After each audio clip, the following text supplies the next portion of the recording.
안녕하세요. 날마다 기막힌 정의 박주 목사입니다. 벌써 한 주의 중반인 목요일입니다.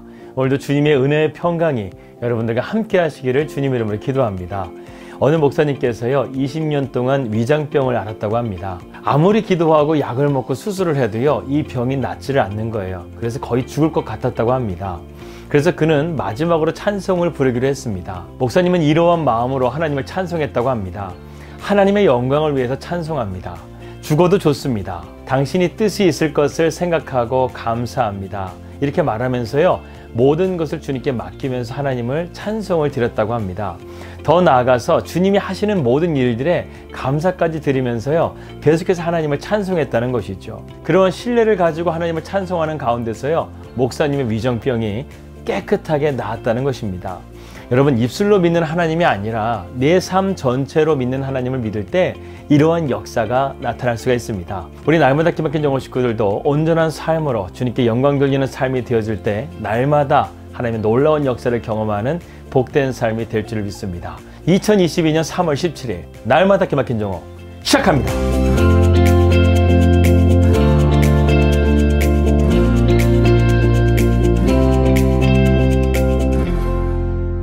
말씀드리도록 하겠습니다. 우리는 계속해서 아브라함의 믿음의 여정을 살펴보고 있습니다. 이제 아브라함은 사레의 요청을 받아들이고 이제 이스마엘을 낳게 됩니다.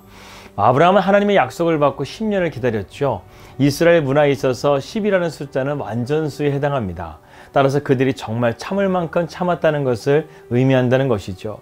그런데도 하나님의 뜻은 이루어지지가 않았습니다.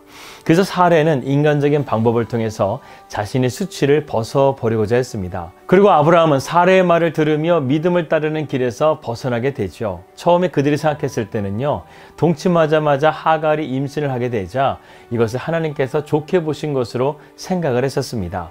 하지만 그들의 결정이 잘못되었다는 것을요 얼마 가지 않아서 바로 알게 되죠. 아브라함이 아기를 임신한 이 하갈이요 사레를 핍박하고 멸시하기 시작합니다. 여기서 멸시에 해당하는 히브리어 단어의 뜻을 보게 되면요 작은, 미미한, 하찮은, 불명예스러운 이런 의미를 가지고 있습니다.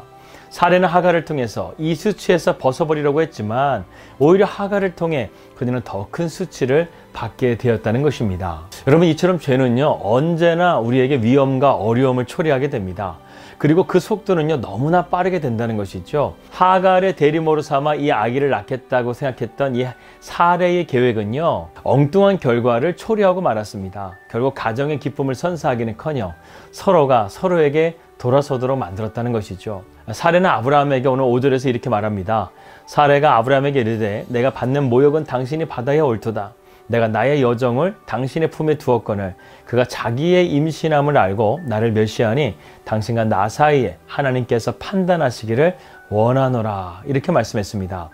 이 사레가 주님께 기도하는 장면이 처음 등장하게 되죠. 그전까지 사레는요 조용하게 남편을 섬겼던 여인이었습니다. 그런데 남편의 하나님은요 사레가 10년 동안 기다릴 동안 아무 일도 하지 않았다는 것이죠. 나이는 들고 사레는 자신의 이 수치를 어떻게든 벗어버리고 싶었습니다. 그래서 자기가 생각하기에도 기가 막힌 계획이라고 생각하고 이 하갈과 동침하게 했는데 그것이 엉뚱한 방향으로 결과가 나오게 되었다는 것이죠. 이 사레는 자신이 아기가 없었을 때보다 더 큰 수치와 모욕을 당하자 그 문제를 아브라함이 아닌 하나님께 호소하기 시작합니다.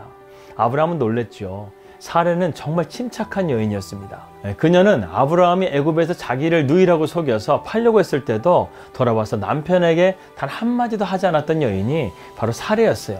사레가 깊고 마음이 넓은 여인이었습니다. 그런데 말이죠, 막 화를 내는 사람보다요 더 무서운 사람이 있어요. 화를 내야 될 상황인데 화를 내지 않고 참아주고 인내해주는 사람 있잖아요. 그런 사람이 더 두려울 때가 있습니다. 아브라함은 사레를 그런 마음 가운데서 두려워했을 수도 있습니다. 오늘 이렇게 말씀을 보게 되면 이 사레의 말에 아브라함이 즉각적으로 반응하죠. 당신의 뜻대로 하세요. 여태까지 살아오면서 사레가 한 번도 화낸 적이 없었는데 지금 사레가 너무나 화가 나 있으니까 아브라함도 당황하고 심지어는 자기가 사레에게 했던 잘못된 일도 있었기 때문에 이 사레에게 아무런 주장을 할 수가 없는 아브라함의 연약한 모습을 우리는 보고 있다는 것이죠. 아니면 아브라함은 사레를 존경했을 수도 있습니다. 지금까지 조용하게 앞날을 알 수 없는 이 믿음의 여정 가운데서요 사라는 침착하게 조용하게 그 남편을 끝까지 따라왔다는 것이죠. 그러한 사라의 모습을 보면서 아브라함은 아내를 존경했을 수도 있습니다. 그래서 아내에게 당신의 뜻대로 해라고 했을지도 모릅니다. 제가 생각할 때 사례는요, 침착한 여인이었고 현숙한 여인이었어요. 그런데 이 여인이 뚜껑이 열려버린 사건이 이 하갈을 통해서 일어나게 됩니다. 종에게서 멸시를 당하니까 얼마나 그것이 억울하고 화가 났겠습니까? 그래서 사례는 이 아브라함의 대답이 떨어지게 되자 하갈을 학대하기 시작합니다. 얼마나 학대를 심하게 했으면 이 임신한 하갈이 그 홀몸이 아닌데도 불구하고 도망을 쳤겠습니까? 지금 아브라함의 가정이 여러분 믿음의 가정이라고 생각이 듭니까? 믿음의 조상이라고 불렸던 아브라함의 가정이라고 지금 상상해 갑니까? 우리도 마찬가지예요. 우리도 하나님의 뜻에서 벗어나서 잘못된 길을 걸어가게 되면요, 더욱더 힘든 일들이 우리의 삶 가운데 펼쳐지게 된다는 것입니다. 지금 아브라함의 가정은요, 마치 전쟁터와 같아요. 창세기 16장 6절 말씀입니다. 아브라함이 사라에게 이르되 당신의 여종은 당신의 수중에 있으니 당신의 눈에 좋은 대로 그에게 행하라 하매 사라가 하갈을 학대하였더니 하갈이 사라의 앞에서 도망하였더라. 삽시간에 사이좋았던 이 집안이 지금 전쟁터가 되고 말았습니다. 한때 하나님을 신뢰하고 하나님의 축복을 기다리던 사람들이 하나님의 이름으로 지금 서로를 저주하게 된 것이죠. 하갈도 엄밀히 말하면 희생양 아닙니까? 그녀는 종으로서 선택의 여지가 없었죠. 그녀가 원했던 것도 아니었습니다. 하지만 그 시대의 전통에 따르면 만약에 주인의 아기를 갖게 되면 그 안방자리를 차지하게 되는 것이 그 시대의 정설이었어요. 그녀도 세상의 논리로서 그렇게 했던 것뿐입니다. 하지만 그녀는 이 두 사람을 전혀 몰랐어요. 그리고 아브라함과 사라가 믿고 있었던 하나님을 그녀는 알지를 못했습니다. 그래서 그녀는 예상과는 달리 전혀 다른 방향으로 문제가 흘러갑니다. 적어도 남편이 자기의 편을 들어주게 되면 문제가 없을 줄 알았어요. 그런데 그 남편이 사라의 편을 들어준 것입니다. 이제 그녀는 갈 데가 없는 것이죠. 적어도 이 하갈은 남편에게 이렇게 매정한 말을 듣게 될 것이라고는 상상도 못했습니다. 그런데 그러한 말을 맞은 것이죠. 한마디로 말해서 소박을 맞은 거나 똑같은 것입니다. 그래서 그녀는요, 이러한 사라의 학대를 견디지 못하고 광야로 도망가 버린 거예요. 여러분, 멀쩡한 몸으로도 광야에서 살기가 힘든데 임신한 몸으로 그녀가 어떻게 살아갈 수 있다는 것입니까? 지금 우리는 무엇을 보고 있나요? 하나님의 뜻을 떠나서 잘못된 길을 걸어간 사람의 모습을 우리는 보고 있다는 것입니다. 얼마나 슬프고 복잡하고 비참합니까? 그래서 성경은요, 믿는 자가 믿음에서 벗어나게 되면 더 비참하게 된다는 말씀을 하고 있는 것입니다. 우리가 한번 믿음에서 벗어나게 되면요, 마귀는 다시금 돌아가지 못하도록 더욱 우리를 압박하고 핍박을 한다는 것이죠.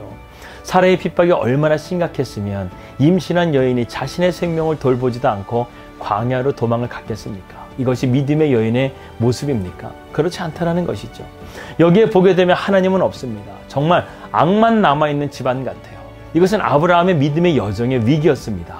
이 가정의 아픔과 상처를 싸매어 주실 분은요, 아브라함도 아니에요. 사례도 아니에요. 바로 하나님만이 이 가정을 회복시켜 줄 수가 있었던 것입니다. 하나님은 어떻게든 이 가정의 믿음에서 떠나는 것을 막으셔야만 했습니다. 그래서 하나님께서는요, 우리가 내일 말씀을 함께 보겠지만 이 가정을 다시금 회복시켜 주시고 아브라함이 믿음으로 걸어갈 수 있게끔 하나님께서 놀라운 일들을 펼쳐 가십니다. 우리는 그 말씀을 내일 함께 나누도록 하겠습니다. 기도하겠습니다. 하나님 아버지, 감사합니다. 우리가 아버지 하나님 믿음의 길을 걸어갈 때 우리의 조급한 마음, 우리가 서두르는 마음을 내려놓게 하시고 주님을 기다리는 마음, 인내의 마음을 가질 수 있도록 하나님 인도하여 주시옵소서. 아브라함이 오늘 잘못된 길을 걸어감을 통해서 그 가정 가운데 전쟁이 일어나게 되고 상처가 되어지고 복잡해지고 비참한 가정이 되었습니다. 하나님, 자녀의 문제, 가정의 문제 우리 힘으로는 해결할 수 없습니다. 오직 하나님만이 그 문제를 해결하실 수가 있습니다. 전능하신 하나님 앞에 우리의 모든 것들을 온전하게 신뢰하며 맡기며 끝까지 믿음의 길을 걸어갈 수 있는 우리 날마다 기막힌 정원 식구들 될 수 있도록 인도하여 주시옵소서. 주 예수 그리스도 이름으로 기도하였습니다. 아멘. 네, 평안하게 되시고요. 저는 내일 뵙도록 하겠습니다. 우리 믿음으로 승리합시다. 할렐루야.